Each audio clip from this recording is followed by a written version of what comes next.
It was supposed to be a normal Saturday, the kind where the heat clings to your skin and the buzz of slot machines echoes faintly even from outside the Las Vegas Strip. At the edge of town, in a worn-down strip mall wedged between a pawn shop and a laundromat, sat an old arcade, Galactic Games. A place with flickering neon signs, sticky floors, and machines that still accepted quarters. For the Mercer twins, Lena and Lucas, it was a sanctuary from the desert sun and the quiet tension that hung heavy at home. Lena, always a step ahead of her brother, pushed open the glass door that morning with a gleam in her eye. She was 13, full of restless energy and always chasing stories only she could see. Lucas, a little more hesitant, followed closely behind, clutching a small stack of quarters in one hand and a worn-out comic book in the other. Inside, the air was cooler, musty with the smell of old carpet and warm circuits. A handful of kids were scattered among the machines, eyes glued to flashing screens. The twins made their way to the back, where a row of forgotten cabinets hummed quietly, lights dimmer, sounds more distorted. Lena wanted to try Maze Escape, a game no one ever seemed to play. Lucas shrugged and followed. That was the last time anyone saw them. The camera mounted above the doorway showed the twins entering at 10:42 a.m. They didn't come out. Surveillance footage from inside the arcade was unreliable. Half the cameras hadn't worked in years. The only grainy angle that caught them showed the backs of their heads near the old pinball machines, and then static. At 12:07 p.m., Amy Mercer arrived. She had given them 2 hours and was already nervous. When she didn't see them waiting outside, she entered, scanning every corner of the arcade. Her calls to the twins went unanswered. A worker at the prize counter said he'd seen them earlier, but hadn't noticed when they left. That was the beginning. Panic bloomed fast. Within the hour, security was called. The strip mall went into a soft lockdown. Shopkeepers closed shutters, police cars arrived, and officers swept every square foot of the arcade. But Lena and Lucas Mercer were nowhere to be found. The story made local headlines the next day. Twins vanish without a trace. Flyers went up. Candlelight vigils were held. Amy appeared on morning shows, her voice cracking as she begged for anyone to come forward. But no witnesses emerged, no leads, just silence. The arcade was combed over again and again. Vents, storage rooms, the staff break area. Nothing. The employees were questioned. One technician had quit the day after the twins disappeared, but police found nothing suspicious in his record. After 6 months, the case grew cold, and eventually, people stopped talking about it. The arcade shut down 3 years later, but the memory never left. For those who knew the Mercers who lived nearby who had kids of their own, it lingered. A pair of children swallowed whole by a building that stood right in front of them. No screams, no evidence, just absence. And for Amy Mercer, every ticking second became a reminder of what she lost. She stopped celebrating birthdays. She stopped sleeping through the night. Every year on July 18th, she returned to the now abandoned arcade and stood outside its boarded-up doors, hoping for something, anything. What happened inside Galactic Games that day? How could 2 kids vanish from a public place with no trace, no clue, no sound? The answer would remain buried for over a decade. Until 13 years later, when a single shoe was discovered in a ceiling vent during routine renovations. A shoe that matched the exact pair Lena Mercer wore that day. Before we continue this unraveling mystery, make sure to subscribe so you don't miss the next chilling revelation in the Mercer twins case. What lies beyond that vent might finally bring answers, or uncover something much darker. The hours after the twins disappeared passed in a haze of panic, police tape, and unanswered questions. The once-forgotten arcade transformed into a crime scene. Officers cordoned off the entire building, flashlight beams cutting through the dim, flickering corridors. They searched every cabinet, every closet, every crawl space they could reach. The air was thick with tension, the echo of silence unnerving. No one could explain how 2 kids could disappear in a place so ordinary, so public. Amy Mercer remained at the scene long after night fell. She stood near the curb, arms wrapped tightly around her chest, repeating her children's names like a prayer. Officers tried to comfort her, but there was little comfort to give. She had dropped them off like she always did, watched them walk into the arcade, she waited, and now they were gone. The initial interviews were wide-reaching. Mall employees, arcade staff, local shopkeepers and parents, all were questioned. Some remembered seeing the twins. A few mentioned Lena playing near the back of the arcade. One older man working at the shoe repair shop next door swore he heard a scream, but couldn't say if it was real or imagined. The timeline was tight, the footage inconclusive, and the leads went nowhere. By the third day, the story spread beyond Las Vegas. News vans parked outside the strip mall. Reporters shoved microphones at tear-streaked faces. Amy, barely sleeping, gave brief interviews between sobs. "They're good kids, they wouldn't run away. Please, if anyone knows anything." Her voice trembled, raw from pleading. The desperation in her eyes left a mark on anyone who watched.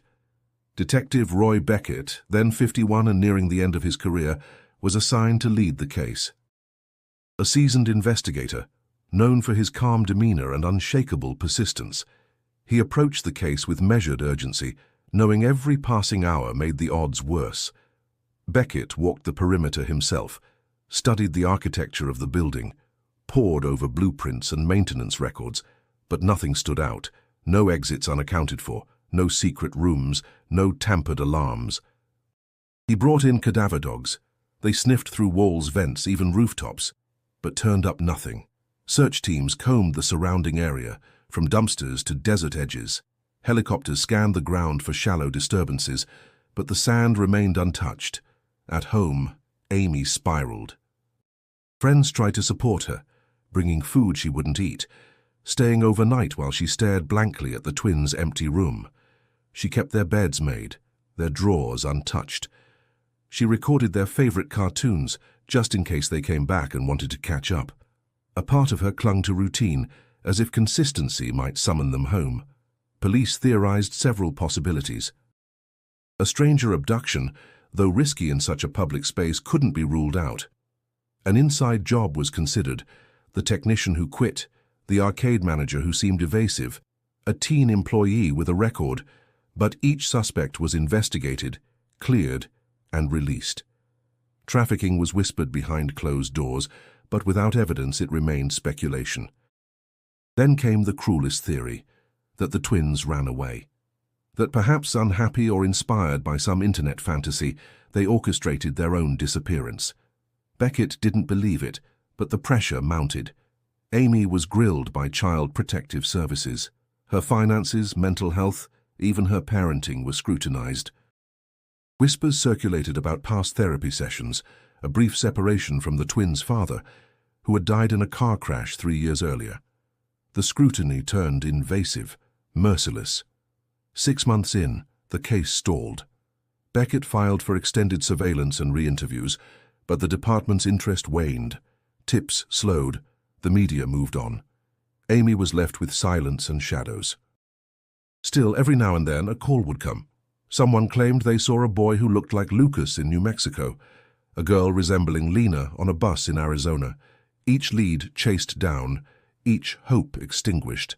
And yet, Beckett never fully let it go. He kept a file in his drawer well past retirement, a photo of the twins pinned above his home desk. He told no one, but sometimes at night he'd drive past the strip mall, watch the boarded windows, the cracked parking lot, and wonder. Because cases don't just vanish, people don't evaporate, and there was something about this one. The way the air shifted when you talked about it, like something had been buried but never quite gone. The sun had barely crested the horizon when Jake Hollander arrived at the strip mall with a thermos of coffee and a checklist stained with old paint. The building had changed owners twice in the last decade. Now, finally, it was slated for a full renovation. New walls, new tenants, fresh money. The arcade, shuttered for years, was set to be gutted. Jake had no particular attachment to the place. To him, it was just another job site, a dusty relic filled with outdated machines and layers of graffiti.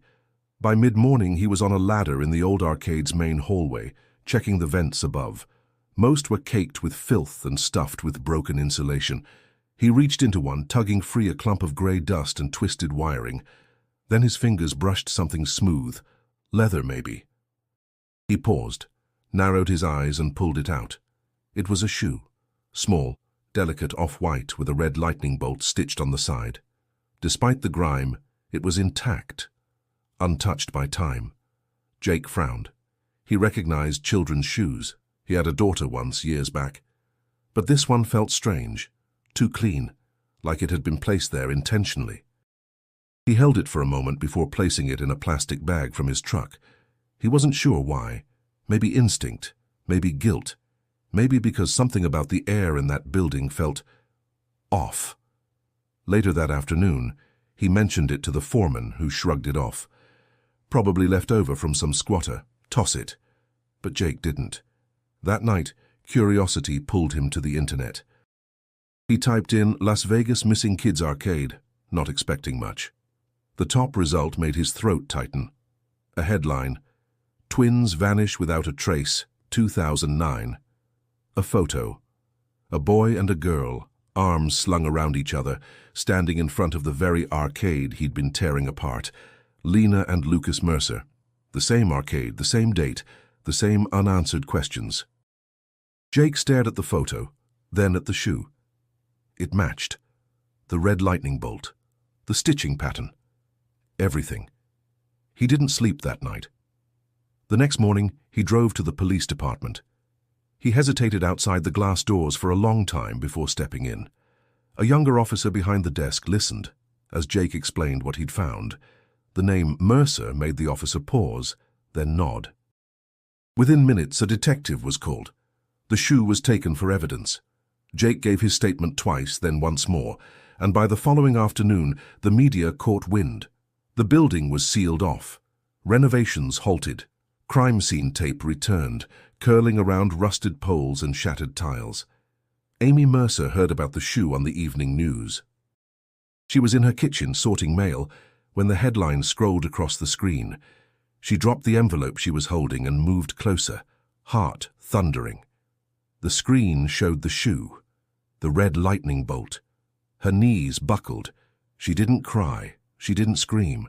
She just sat down, hands clasped together, and stared.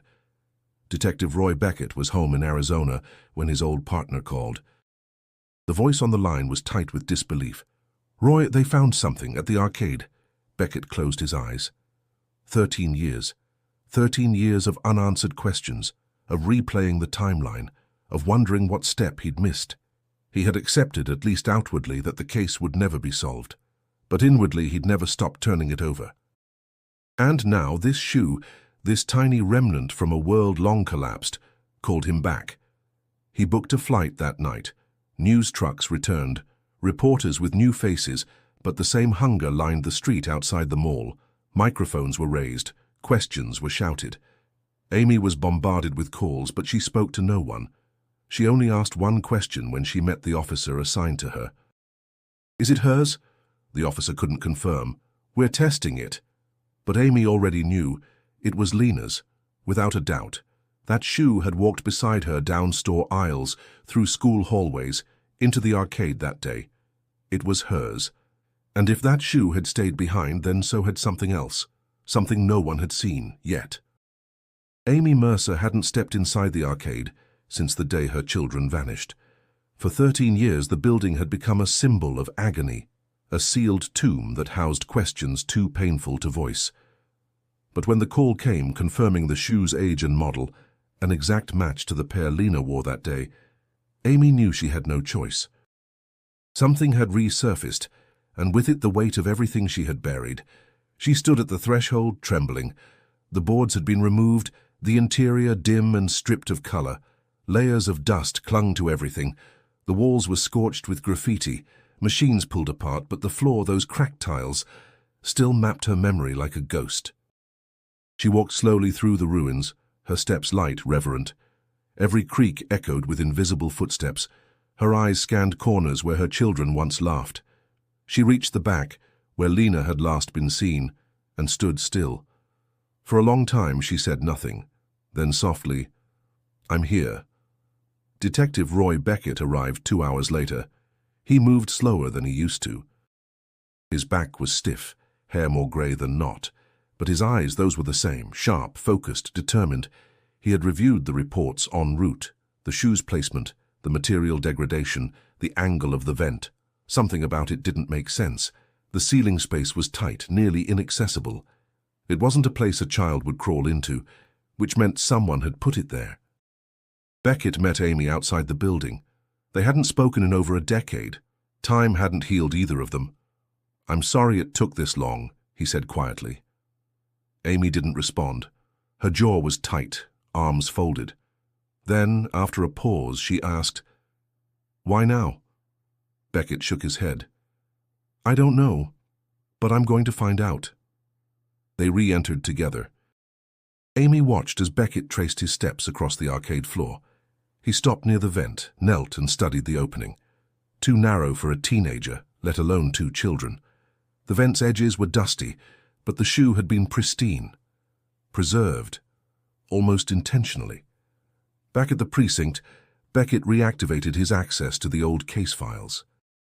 He spread them across a desk in the archive room, photo after photo of the twins, notes from interviews, blueprints, surveillance stills. He reread the technician's file, the man who quit the day after the disappearance. At the time, he had seemed unremarkable, quiet, a loner. But Beckett couldn't shake the feeling that something had been overlooked. Amy, meanwhile, returned to her house, if only in body. Her mind remained inside the arcade. That night, she retrieved an old photo album from her closet, flipping through pages until she found it. Lena, grinning at her birthday party, wearing the red lightning shoes. That same grin had vanished from the world 13 years ago, but if the shoe had surfaced, then part of Lena was still here. Amy wasn't sure if that made things better or worse. The media clung to every detail.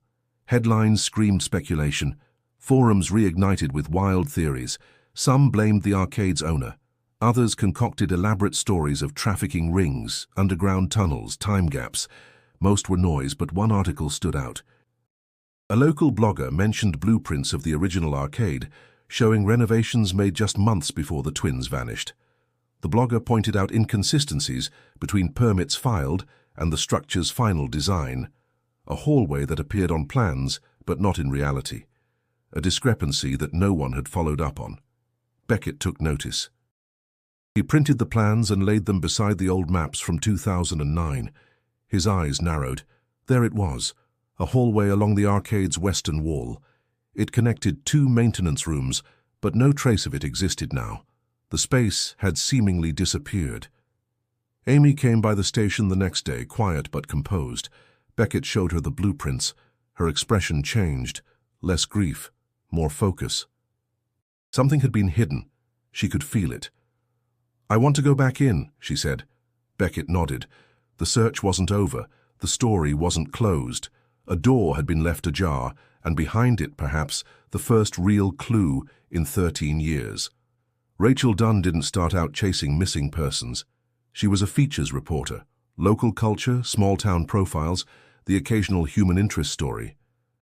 But the day she stumbled upon the Mercer case, everything shifted. It was the photo that got her. Lena and Lucas, side by side in front of the arcade, their faces caught in a moment that shouldn't have mattered, except that it was the last one. 13 years later, their story still pulsed through the veins of the city, unspoken but never forgotten. When news of the shoe broke, Rachel was already deep into season 2 of her podcast, Voiceless. She had covered unsolved disappearances before. But this was different. The timing, the silence, the sudden break in a case that had lain dormant for over a decade. It felt like something was waking up. She released a teaser episode within 24 hours. Her voice, calm but urgent, laid out the facts. 2 children vanished from an arcade in 2009. No witnesses, no evidence, no trace, until now. She called it Episode 0, The Red Lightning Shoe. The response was immediate. Thousands downloaded it in the first night. Listeners sent in theories, memories, fragments. Some said they remembered seeing the twins that day. Others claimed the arcade always felt wrong. One message chilled her.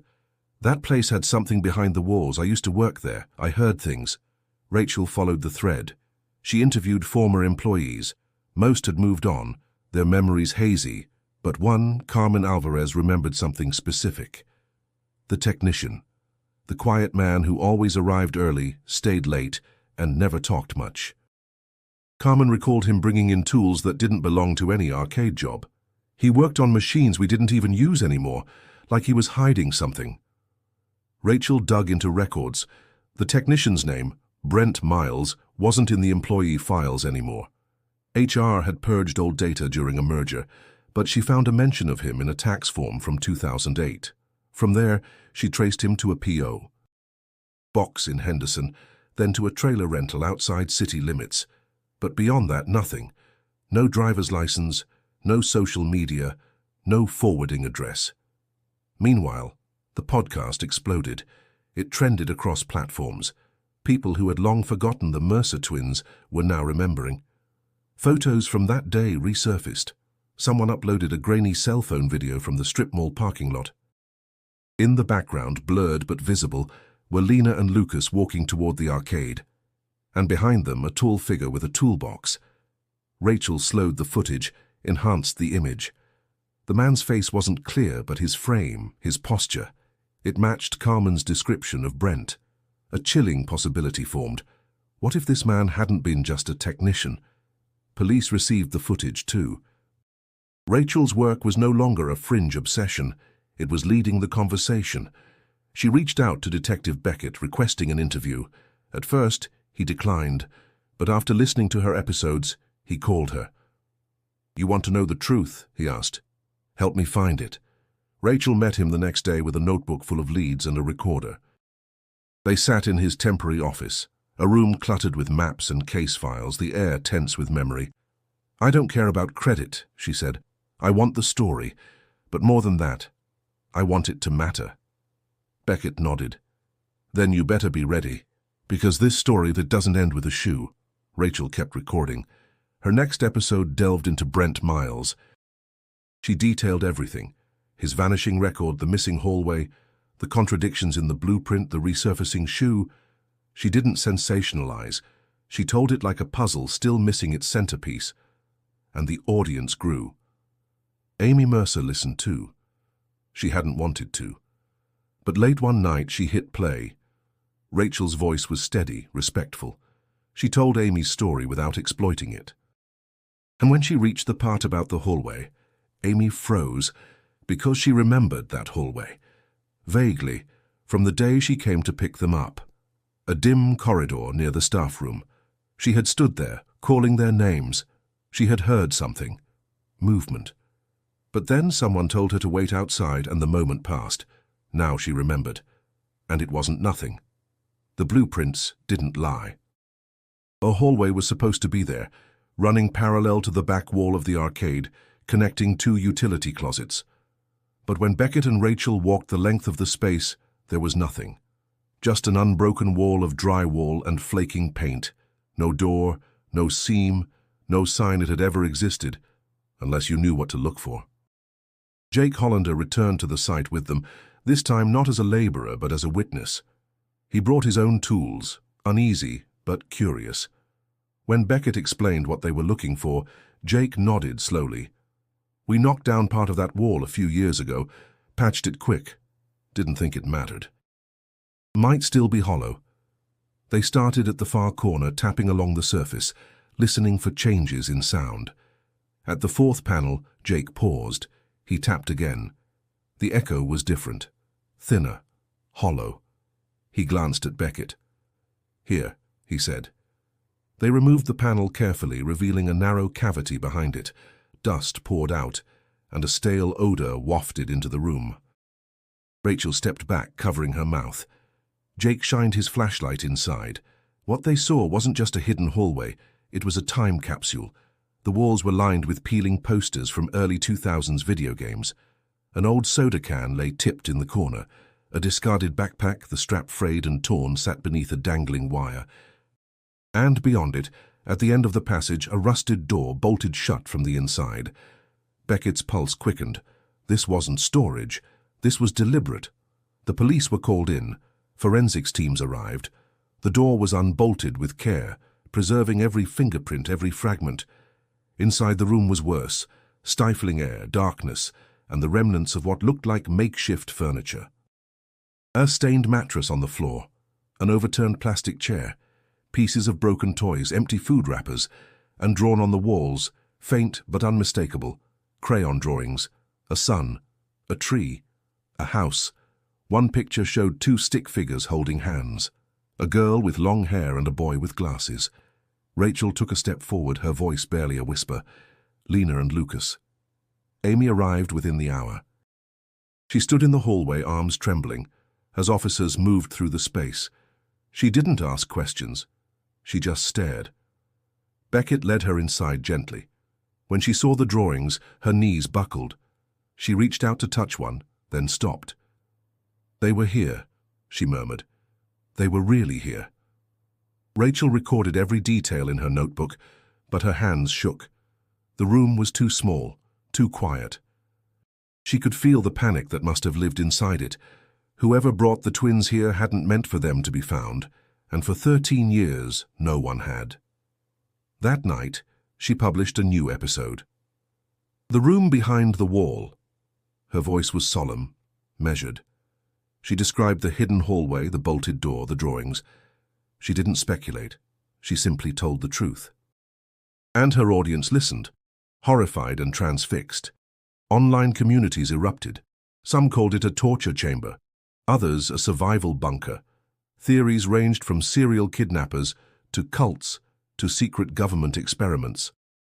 But Rachel focused on the facts. Someone had built that space with intention. Someone had hidden it, sealed it, and abandoned it, and that someone had not yet been found. Beckett spent the night poring over construction permits and ownership records. He cross-referenced the arcade's maintenance schedules with employee shifts. One name kept surfacing: Brent Miles.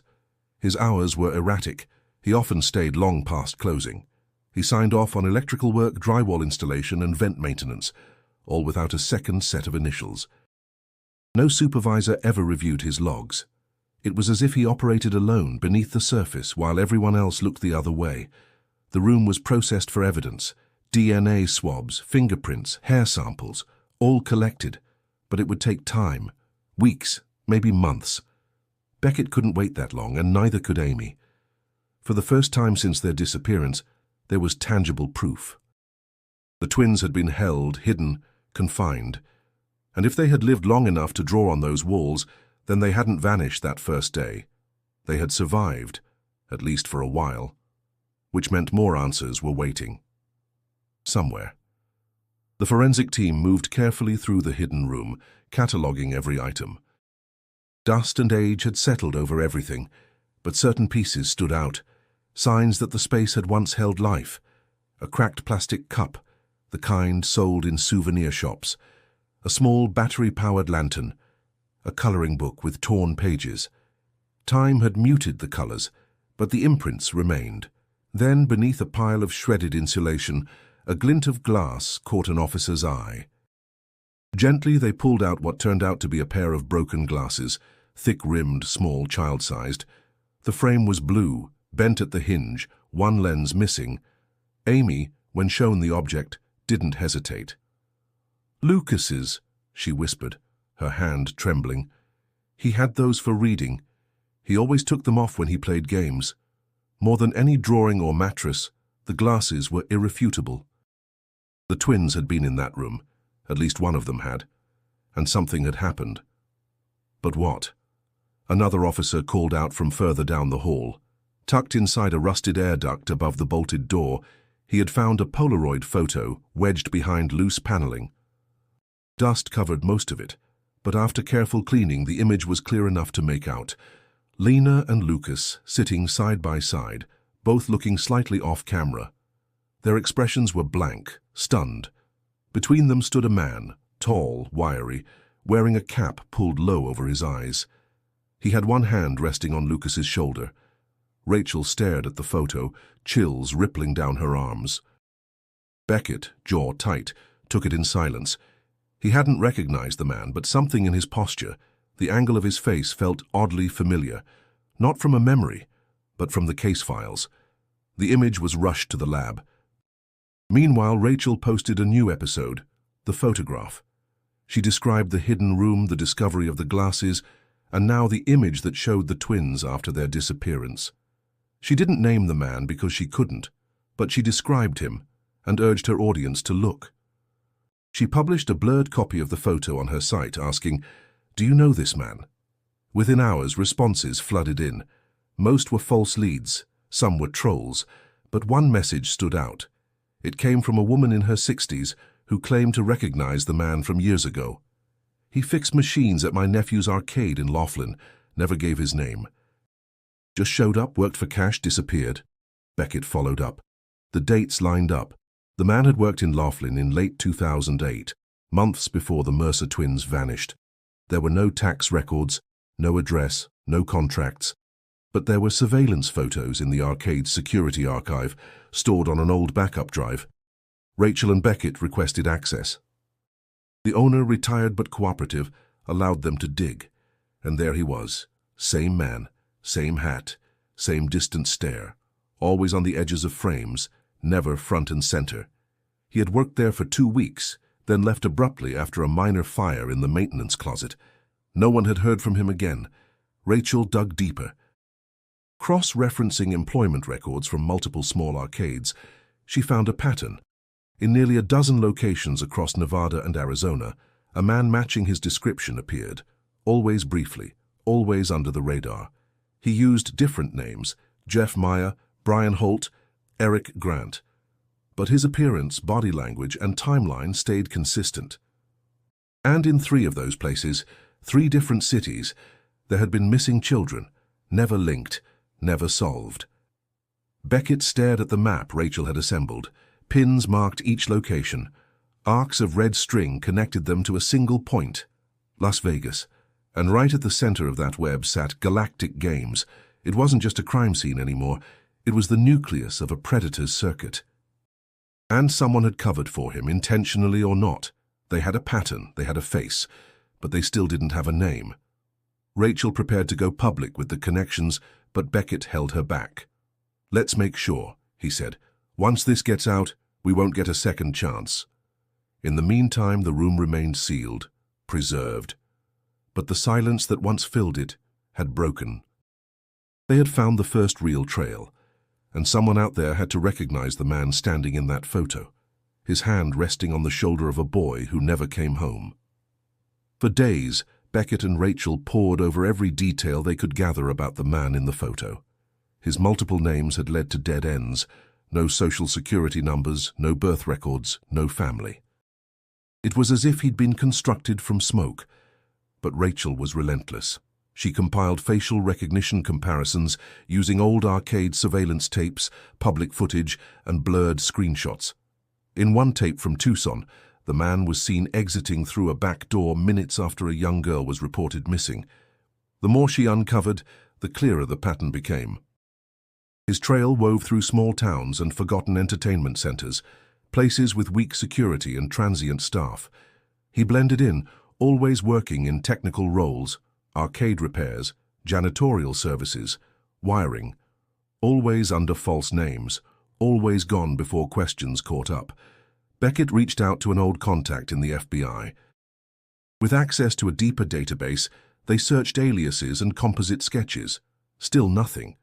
But then came an unexpected hit, not on the man himself, but on a partial fingerprint lifted from the Polaroid. It had been found in a different state, tied to an unsolved case in Albuquerque from 2006. A missing boy, age 10. Disappeared from a mall arcade during daylight. The connection was undeniable. But there was still no official name for the suspect. He had never been booked, never printed formally.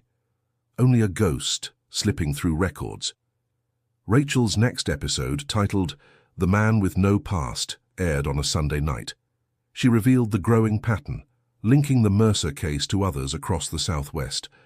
Her voice carried urgency, but not panic. She asked questions. Who was he? How had no one stopped him? Why had it taken so long for someone to connect the dots? The episode shattered download records. Listeners flooded her inbox. Some offered theories, some sent stories. But one email stood out. It came from a retired city clerk in Pahrump, Nevada. The woman, Helen Rourke, claimed she'd processed electrical permits for a man named Grant Evers in 2009. He had wired several arcade machines for a mobile gaming company. The woman remembered him, not because of his name, but because of how nervous he'd been. Shaky hands, avoided eye contact. She'd made a copy of his driver's license for her records, an old habit. She still had it stored in a metal file box in her garage. Rachel and Beckett drove out to Pahrump the next morning. Helen met them at her door holding the folder. Inside was a photocopy of a Nevada driver's license. The name Grant Evers. The face, a younger version of the man from the photo with Lena and Lucas. Same eyes, same angular jaw, same tilt of the head. They ran the ID through the DMV database. It came back flagged as non-existent. The license number didn't match any official record. A forgery, but a detailed one. Still, the photo gave them something new, a clear, forward-facing image. Rachel published it on her site, labeled carefully. "Do you know this man? This photo is from 2009. If you recognize him, contact local authorities immediately." Within a day, the post had over 500,000 views. But it wasn't until an anonymous tip came in from a woman in Mesquite that things shifted again. She claimed she'd seen him not 13 years ago, but recently, within the last 6 months. He had come into the auto shop where she worked, paying in cash, asking for help with a broken van battery. He said very little, no name, but she remembered his face. "He looked tired," she wrote. "Old, maybe sick, but he still had that same look, like he was always watching the door." Mesquite was just over an hour from Las Vegas. Beckett sat in silence after reading the report. If the man was still alive and nearby, it meant something terrifying. He had been watching this case unfold, possibly aware that his secrets were unraveling. And if he had hidden the twins, he had done it while building an entire false identity. Which begged the question, how many other identities had he created? How many other children had he taken? They had his face, they had his method, but to stop him, they would need his name. And time was running out. Jake hadn't stopped thinking about the man's face since the photo surfaced. Something about it stirred a feeling he couldn't shake.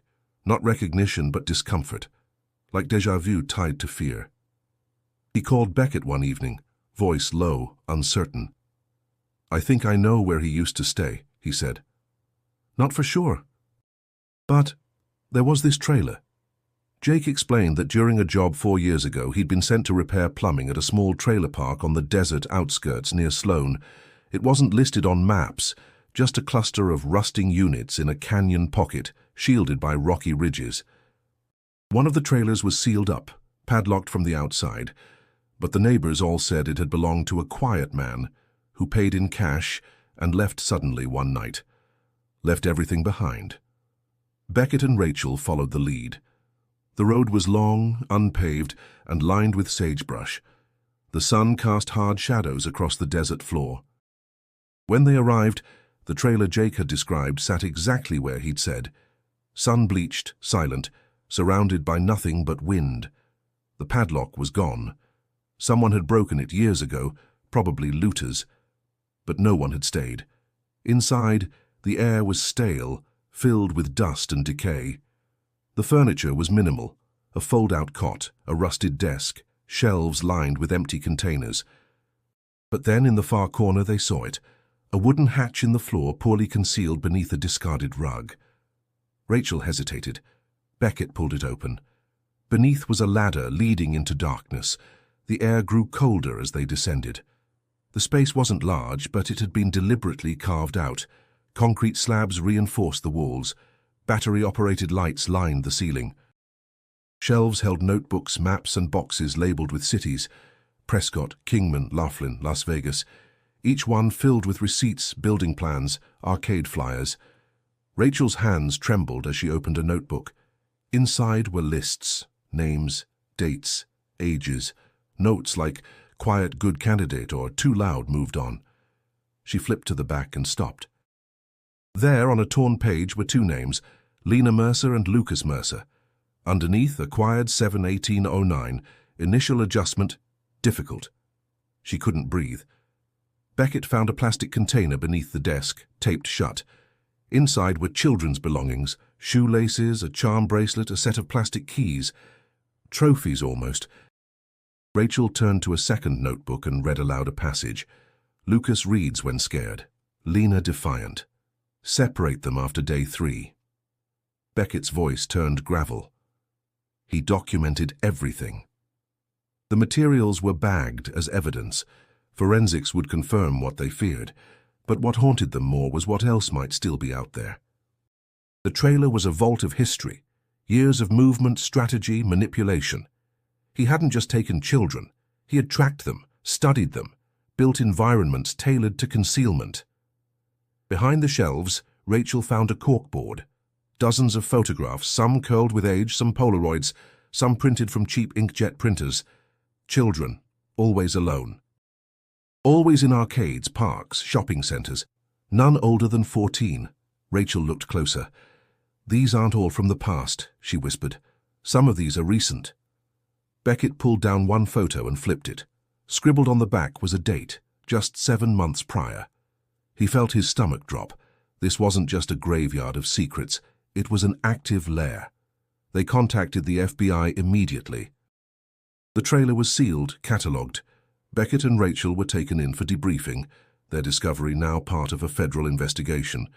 But what they had uncovered changed the scope. This wasn't a one-time predator. This was systemic, structured, predatory planning at a level few cases ever revealed. Still, there was one thing missing. Despite the boxes of evidence, the names, the photos, there was no sign of where the man had gone. The latest note was dated only 5 months ago. It referred to an abandoned theater in Utah, but by the time authorities reached it, the place had already been burned. He was running, or worse, he knew he was being followed. Amy was informed privately. The confirmation of her children's names in that notebook broke her in a way no press conference ever could. She didn't cry. She sat still, staring at the words. At least now she knew. They had been alive after that day, and someone had chosen to take them, hold them, separate them. Somewhere in the desert the past had hidden beneath concrete and silence. Now it was unearthed. But the most terrifying question remained. Was he done, or was he just getting better at vanishing? Amy stood in front of the board, covered in names, photographs, and red thread. She hadn't said much since seeing her children's names in the kidnapper's notebook. Grief had turned to something else now, focus. There was still more to uncover, more silence to break. She stepped closer to a photo from the trailer, the corkboard with children's faces, and pointed to one in the corner. That, she said, voice low, was on our fridge. Lena drew it. Rachel examined it.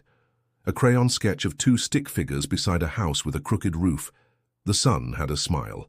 There were initials in the corner, L+L, Lena and Lucas. Amy continued. She'd draw every day after school. I'd keep them all, that's hers. Which meant that photo hadn't come from another child. It came from Lena. Proof that she'd been taken there, possibly moved from the arcade room to this desert trailer. The idea made Amy dizzy, but it also revealed something critical. They had survived beyond that first room. Beckett revisited the original timeline. The twins disappeared on July 18, 2009. Surveillance had gaps, yes, but now they knew someone had built an entire hidden system behind the arcade. They had blueprints, maps, and now a timeline that suggested movement, from the arcade to the desert. He brought up the security logs from the night of the disappearance, archived, barely legible, but still there. One line stood out. Utility technician exit logged 2:17 a.m. The arcade had supposedly been locked down, but someone had left, with a building keycard still active. Rachel traced the ID to a badge that had never been returned. The name, Brent Miles. They were building the map in reverse now, trail by trail, shadow by shadow.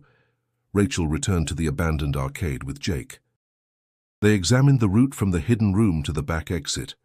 The wall where the fake hallway had been sealed also connected to a narrow maintenance corridor that led to the alley. From there, a small parking space just large enough for a van. No cameras, no lighting. She knelt beside the wall, fingers brushing the dust. Her voice shook. He planned everything. The rooms, the exits, the timing. All of it. Jake looked at her, jaw tight, like he'd done it before. Rachel didn't respond. She didn't need to. Every discovery pointed to a calculated predator, not impulsive, not sloppy. Someone who had studied his victims, their routines, the layout of every location. Someone who had stayed one step ahead for over a decade. Amy, however, couldn't let go of a detail. The sound she had heard the day her children disappeared. She hadn't spoken about it, not really. It had been written off as panic at the time, but now she was certain. "I heard them," she said, meeting Beckett's eyes. "I was calling their names. And from the hallway I heard movement, not footsteps, something like shifting, and I thought someone was coming. Then an employee told me to wait outside. I listened, but I shouldn't have." Beckett leaned forward. "Do you remember who said that?" Amy hesitated. "He wore a red polo. Name tag was flipped, looked older than the other staff." Rachel began pulling up employment records again, cross-referencing every shift log from that day. It took hours. Finally, she found a name that hadn't come up before. Mitchell Crane. Hired on a temporary contract, terminated the week after the disappearance. No follow-up interview ever conducted. No address on file. Beckett scowled. "Another alias." "Or a partner," Rachel said. The possibility widened everything. What if he hadn't acted alone? What if Brent had accomplices? Temporary hires, silent observers, people who helped him blend in. Rachel began reaching out to Arcade employees from that era. Most hadn't heard of Crane, but one remembered something strange. A man who worked for just a few days, then vanished. He was always around the technician, the former employee said.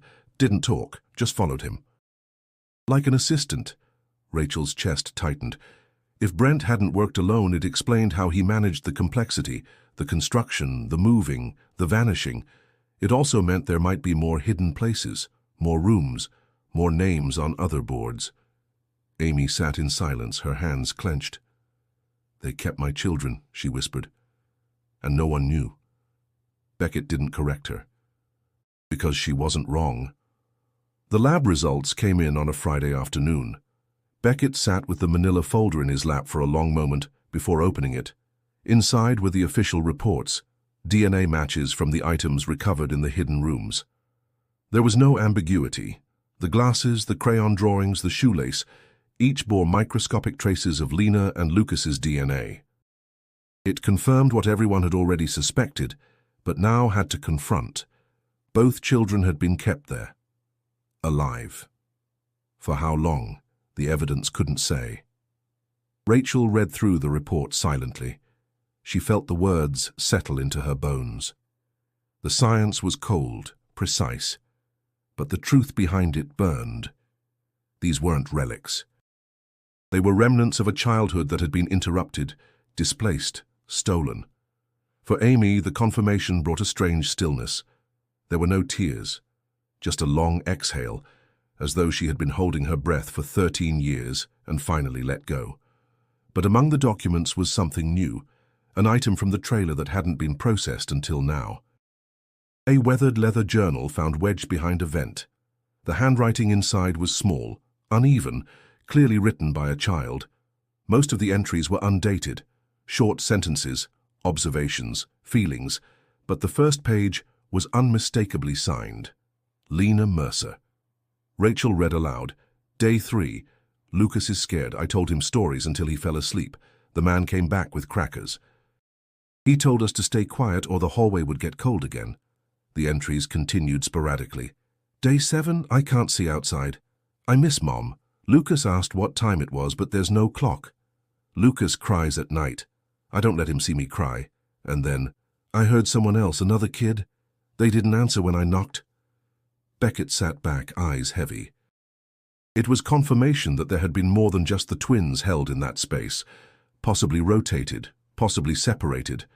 A network, not a single instance. One entry stopped Rachel cold. Lucas said he saw a door. A different one, I didn't see it, but he said someone was standing in it, not the man, someone else. Lucas got quiet after that. They had believed for years that the twins had vanished together, experienced everything side by side. But the diary revealed a darker truth. At some point, they had been separated. Further pages showed signs of age, water damage, but one, written in darker pencil, carried a final message. "If someone finds this, tell Lucas I didn't forget." I tried to get out. I was close, I was so close. The implication sank in. Lena had attempted an escape, possibly alone, possibly after Lucas had already been taken elsewhere. She had held on, survived, planned, and in the end, her message made one thing clear. She had never given up. Rachel closed the journal, hands shaking. It wasn't just a document. It was a voice reaching forward through time. It was proof that Lena had resisted, even when the world believed her lost. Amy clutched the journal to her chest. She didn't speak for a long time. When she finally did, it was with reverence. She protected him, even when no one else could. Beckett reviewed the entries again, looking for clues, dates, rhythms, mentions of routines. It was difficult to place the timing, but one note offered a detail he hadn't expected. The lights go out for a long time. Then the man doesn't come back. Then someone else opens the door. They talk different. They smell like outside. It was possible, no, likely, that at some point the space had been accessed by more than one individual. The tone of Lena's writing changed. Less fear. More observation. She was adapting, watching, holding on. Beckett turned to Rachel. If Lucas escaped, there might be more of these messages, breadcrumbs. They immediately returned to the evidence from the trailer. Hidden in the binding of another notebook, folded tightly and nearly missed, was a torn page with a single sentence. Elle made it out. I saw her go. No name, no signature. But the handwriting was different, smaller, left-leaning. Beckett compared it to school records. It was Lucas. He had written it. The conclusion was both devastating and profound. Lena had risked everything to get Lucas out, and it worked. Somehow, against everything, he had made it. Now the question wasn't whether Lucas had survived, it was where he had gone. Rachel's hands hovered over her keyboard, heart pounding. The torn note confirmed what they hadn't dared hope. Lucas Mercer had survived. But he hadn't come forward. No public record, no appearance, no contact. That silence raised more questions than answers. Why had he vanished so completely? What had kept him hidden all these years? Rachel turned to online databases, searching for patterns. Adoption records, foster placements, hospital intakes with no ID. She filtered by age, physical description, and the year 2009. Dozens of false leads. But then a report from Reno surfaced. A child around 10 had been found wandering alone late in the summer of 2009. No name, no memory, he claimed. He was quiet, withdrawn. The hospital labeled him John Doe 73, placed in temporary care, then adopted 6 months later by a private agency. She followed the trail. The adoption was closed, sealed, no identifying information. But she noted one critical detail. The social worker who handled the case had since left the agency. Her name was Dana Morley. Rachel contacted her directly. At first, Dana was hesitant. She'd processed dozens of cases, but when Rachel showed her the childhood photo of Lucas, Dana's face changed. Slowly, carefully, she nodded. He didn't speak for a long time, Dana said. Not even to the family who took him in. He was terrified of everything. Mirrors, locked doors, even bright lights. He only gave us one word before he left. Lena. Rachel felt her breath catch. Dana remembered the boy well. There was something in his eyes, like he knew more than he could handle, and I always wondered what his real story was. Beckett joined the call. They explained the case, the diary, the evidence. Dana sat in stunned silence. Then she offered a name. He's still in Oregon, quiet town, lives alone. Changed his name when he turned 18. I think he tried to forget everything. Back in Las Vegas, Amy heard the news but didn't react at first. Just silence. Then a whisper. He made it. My boy made it. Beckett warned her not to expect miracles. 13 years of silence was not something easily undone. But Amy didn't need closure. She needed truth, even if it hurt. Rachel made contact through Dana.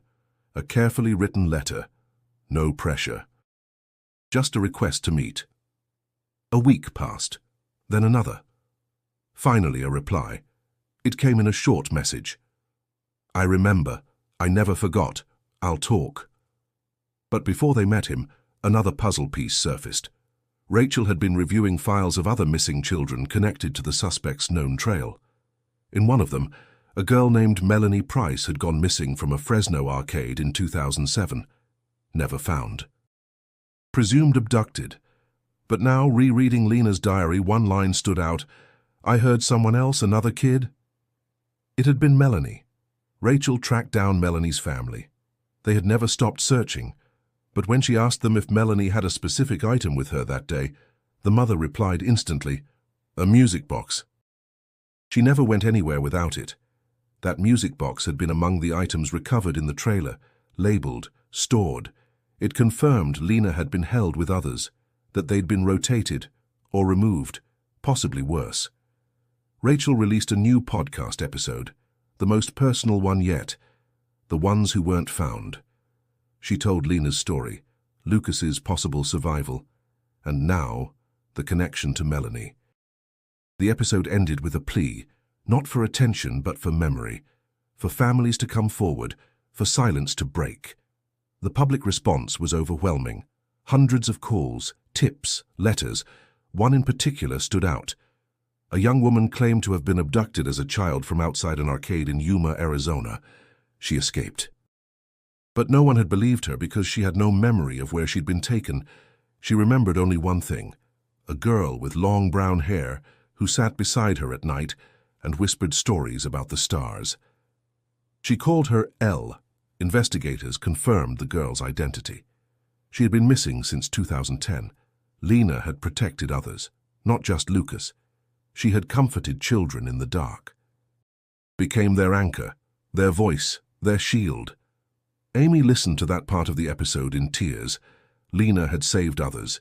She had been brave until the very end. Now one question remained. If Lucas remembered everything, would he finally tell them what happened the night he got away? The town of Ashford, Oregon, sat quiet beneath a cover of evergreens and fog. It was the kind of place people moved to when they didn't want to be found. Lucas Mercer, now going by the name Eli Grant, had lived there for nearly 6 years. He worked nights at a small bookstore, lived alone in a studio above an old train depot, and kept his world small, silent, protected. But the past had a way of bleeding through. When Rachel and Beckett arrived, Lucas was already waiting. He stood on the edge of the bookstore's back entrance, arms crossed, his posture guarded but still. Amy waited inside the car, watching, hardly breathing. She hadn't seen him since he was 13, but she recognized the curve of his shoulders, the shape of his jaw, the way his eyes flicked toward shadows instinctively. Rachel approached first, slowly, gently. "Thank you for agreeing to talk," she said. Lucas nodded. His voice, when it came, was low and quiet. "I didn't know how to say anything. For a long time, I thought if I said the words out loud, it would make it real again." He agreed to speak with Beckett and Rachel in a small cafe nearby. Amy waited. She didn't want to rush him. Lucas began slowly, fragments at first, then full memories. He remembered the arcade, the lights, the sounds, the moment everything went wrong. He and Lena had been playing Maze Escape in the back corner. She wanted one more turn. Lucas had gone to get water. On the way, a man in a red shirt called him by name, told him Lena was in trouble, that she was crying in the back room. He followed. The man led him through a hallway Lucas didn't remember being there before. The lights flickered. The walls smelled like glue and new paint. He stepped into a small room, and the door shut behind him. He didn't see Lena again for 2 days. When they were reunited, she hugged him so hard he couldn't breathe. They were given food, a mattress, puzzles, no windows. Sometimes the lights went off for hours. Sometimes there were sounds in the walls. Ventilation, scraping metal, someone crying in another room. Lucas said Lena kept him sane. She told stories. She whispered hope. Then one night, everything changed. He woke up alone. A man, not the usual one, someone older, came in and told him they were moving. He was placed in the back of a van, blindfolded. He remembers the feeling of the road, the swaying, and then waking up in a field, no one around. He wandered, found a road, was picked up by a driver who thought he was lost. That driver took him to a local clinic. Lucas didn't speak, not for weeks. When asked his name, he said Lucas, then stopped. By the time anyone tried to trace him, the case had been misfiled. No one connected him to the Mercers. He was adopted quietly, raised with care. But he never stopped wondering if Lena had made it out too. Then, months ago, he heard Rachel's podcast. "I didn't want to believe it," Lucas said.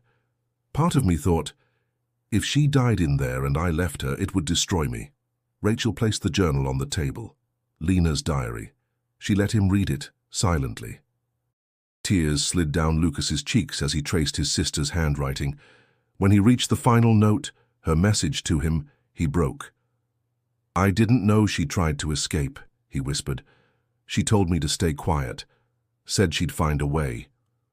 Beckett asked gently, "Do you remember the man who took you?" Lucas nodded. And when Rachel showed him the photo, the one recovered from the duct in the arcade, Lucas confirmed it.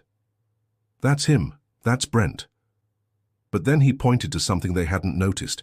Behind Brent, barely visible in the photo, was a shadow. Another figure. Blurred. But there. "There were two of them," Lucas said. "Always." Rachel looked at Beckett. If there was another man, it changed everything. They hadn't been chasing a lone predator. There was still someone else out there, watching, waiting. Amy waited outside the cafe, her fingers twisting the edge of her sleeve, heart racing with every passing minute. Rachel stepped out first, her eyes full. She didn't need to say anything. Amy stood legs unsteady and followed Rachel back inside. Lucas was sitting at the corner table. When he looked up, Amy's breath caught. His hair was darker, his frame taller. But the eyes, those deep, hesitant, ocean blue eyes, were the same. He stood slowly, unsure, and for a moment, neither of them moved. Then Amy stepped forward. "Lucas," she whispered. He didn't answer with words. He simply stepped into her arms and held on. The world stopped. They sat together for nearly 2 hours, saying little. She showed him old photos. He held them like they were relics. His voice was soft when he finally spoke. "I thought you forgot me." Amy blinked hard. "Never. Not one day." He told her what he remembered, carefully, as if unraveling wire from his mind. He didn't remember everything, but he remembered enough. The cold room, the smell of bleach, the sound of Lena humming. He told her how he had called out for her, even after being taken away, how he had watched the stars through a vent in the trailer and promised her he'd survive, even if he didn't know how. Amy held his hand. "You kept your promise," she said. Rachel sat nearby, recording audio with Lucas's consent. Not for publication, not yet, but as history. Truth, preserved. Lucas confirmed what they feared. Brent had a partner. He didn't know the name. Only that the second man never spoke. Wore gloves, watched more than acted. But Lucas remembered something strange. Before his release, he overheard an argument. The silent man wanted to keep him longer. Brent refused. He said, "We can't hold him forever. They'll start looking again." Those words haunted Beckett. It meant they knew how to manipulate the timeline, knew how to disappear before suspicion reawakened, and then something else. Lucas leaned forward, whispering, "Brent didn't let him touch Lena. Ever. I don't know why." Rachel asked, "Did he hurt her?" Lucas shook his head slowly. He was afraid of her. It made no sense at first, but as they pieced the puzzle together, a theory emerged. Lena had been a fighter, not just in spirit. She must have resisted harder than they expected. She must have seen too much, or said something that rattled them. That gave her power. If not freedom, then leverage. The escape, they now believed, hadn't been an accident. Lena had engineered it. She had convinced Brent that Lucas had to go, and maybe, in some fractured way, Brent listened.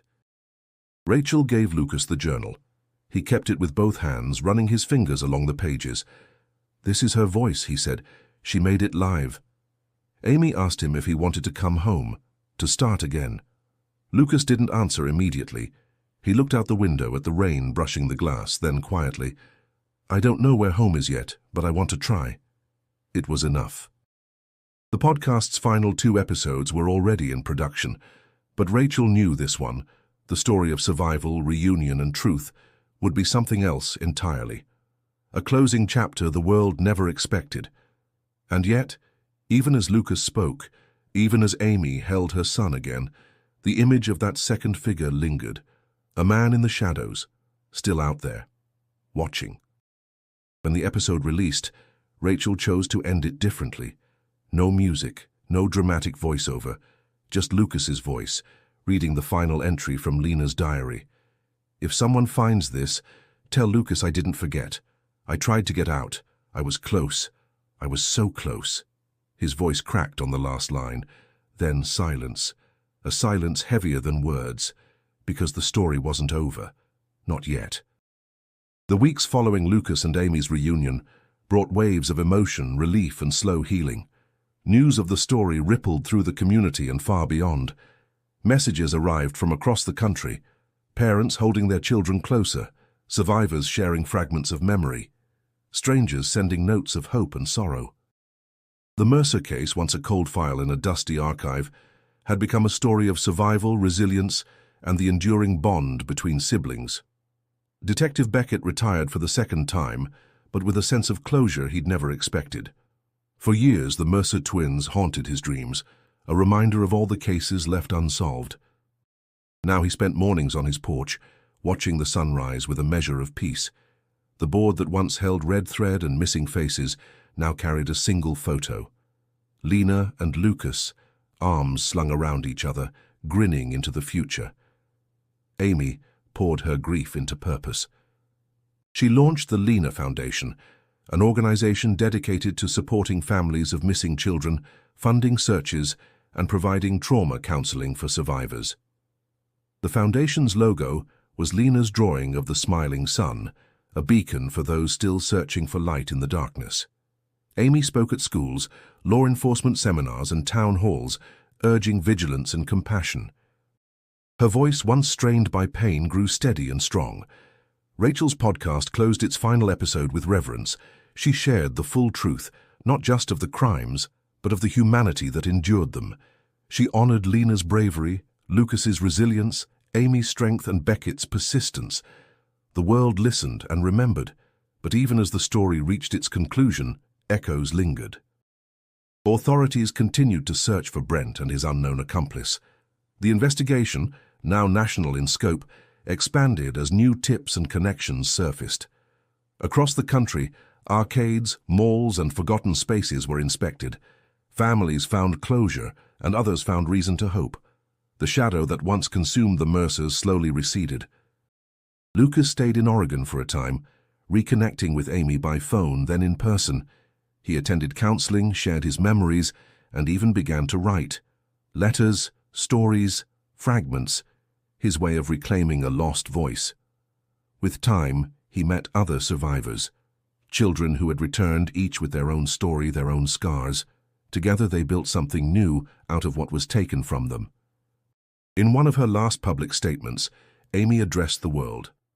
"Lena was my daughter and Lucas is my son. They were brave, kind, and loving. We survived because we never stopped believing in each other. If you're out there and you feel alone, don't give up. You matter. You are not invisible." The message resonated far beyond the Mercer family. As for Rachel, she concluded her podcast with a quiet certainty. Not every ending is neat and not every mystery is solved, but truth has power, and the voices we raise together can change the world. Thank you for listening. And now, to everyone who followed this journey, if you haven't already, subscribe to our channel for more true stories that matter. We have many more voices to share, many more mysteries to explore. Your support keeps this search alive, keeps the stories moving forward, and helps families like the Mercers find their way home. Don't forget to click on the next suggested video on your screen to continue exploring stories of hope, survival, and justice. Every view, every share, every voice counts. Because somewhere right now another family is waiting for answers, and together we can help them find it.